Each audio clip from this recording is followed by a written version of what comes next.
Donc en fait, pour moi, la femme africaine, c'est la femme forte, indépendante, qui choisit pour elle-même et qui n'est surtout pas soumise. Je veux dire d'emblée que je suis féministe, donc on va pouvoir en jaser. Non, je ne me considère pas comme féministe.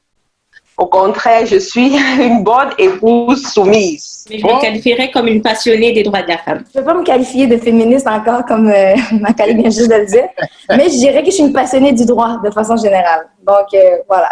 Il se pourrait également que la femme africaine prenne un peu plus de temps pour atteindre un certain niveau appréciable d'émancipation. Pour moi, le féminisme, c'est de permettre à la femme d'être elle-même, c'est de permettre à la femme d'avoir le droit à l'éducation, d'avoir le droit d'avoir un mot à dire dans les décisions au sein de sa famille, dans les décisions avec son époux. C'est vraiment de permettre à la femme d'être une personne à part entière, d'être une personne qui est capable d'exprimer ses droits et exprimer ses droits aussi veut dire connaître ses devoirs. Alors, et je suis un anti-progressiste du côté de tout ce qui est invasion de la culture.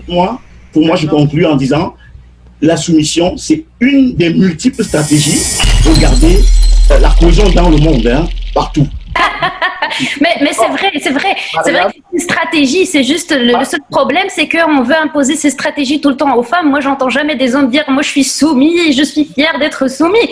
C'est juste que, mais à chaque fois, ce sont soit les femmes à qui on fait croire que oui, la soumission, c'est bon parce que c'est comme ça qu'il faut l'interpréter, puis c'est comme ça qu'on nous l'a enseigné, puis qu'on n'a pas le choix. Et pour garder maison et famille, c'est ça ce qu'il faut faire, ou c'est une belle stratégie. Mais j'aimerais bien voir aussi, moi, des hommes sortir, dire, ouais, moi, je suis soumis, parce qu'au moment de délibérer, je laisse ma femme le faire, parce que, économiquement parlant, c'est elle qui le prend, puis moi, soumis, c'est ma stratégie pour garder mon foyer. Mais j'ai jamais vu un homme, jamais de la vie, se définir comme étant un homme soumis. Un homme, c'est toujours celui qui prend le dessus, qui a le plus grand patrimoine matériel et autres. Donc, voilà.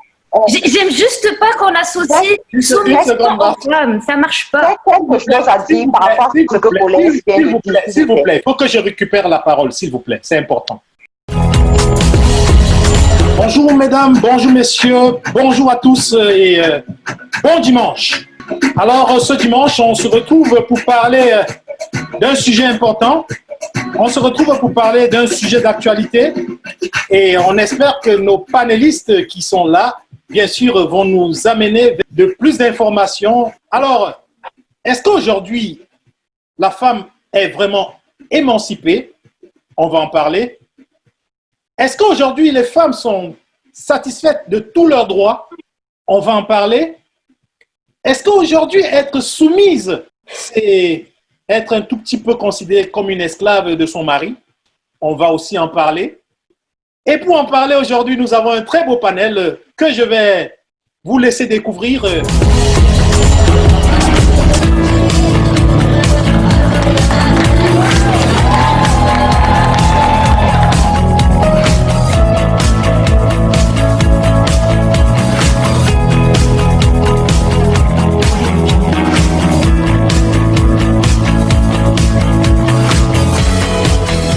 Bonjour bonjour Florent, bonjour à nos invités et bonjour à tout le monde qui nous regarde à chaque dimanche et qui est encore là aujourd'hui avec nous. Alors, on va parler d'un sujet très important aujourd'hui. Il s'agit de l'émancipation de la femme africaine.